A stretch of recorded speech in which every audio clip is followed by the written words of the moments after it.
Okay, I want to spend the next couple of minutes discussing case study 1 in management information systems. And so in this particular case, what you're going to do is you're going to break up into teams, and then you're going to write a report, design a spreadsheet, and then go ahead and present the whole thing in a PowerPoint. There's no oral presentation. So there are 3 things to submit for the case. That's a Word document, an Excel document, and a PowerPoint. So one of the things that you have to do is you're going to break up into teams of 2 to 4 students. You can discuss this among yourselves in the discussion question number 2, and then one person from the group needs to submit a final answer to the discussion question, which names off the people that are going to be in your group and the topic that you're going to be investigating. For the first part of the case, you're going to write a Word report. It's going to have a cover page, a table of contents, and an executive summary. And then you're going to introduce the type of decision that you're going to look into.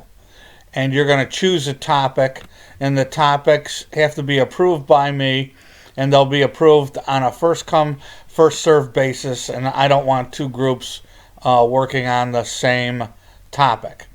The one topic that you cannot pick is cost volume profit analysis or a contribution margin income statement, since that subject was covered quite thoroughly in homework 1.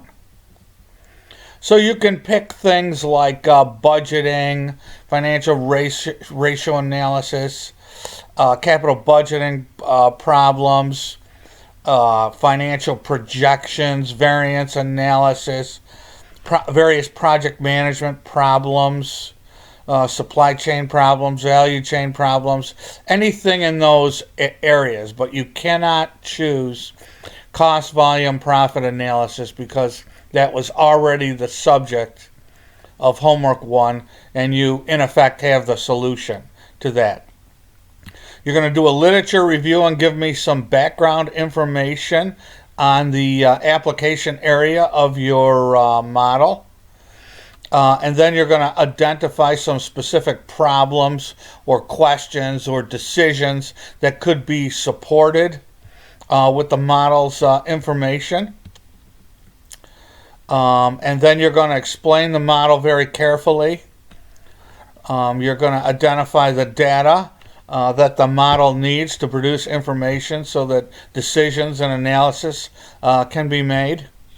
You're going to write up the results, talk about the weaknesses and future improvements on how your spreadsheet can be improved, and then give me 10 to 15 references in APA format.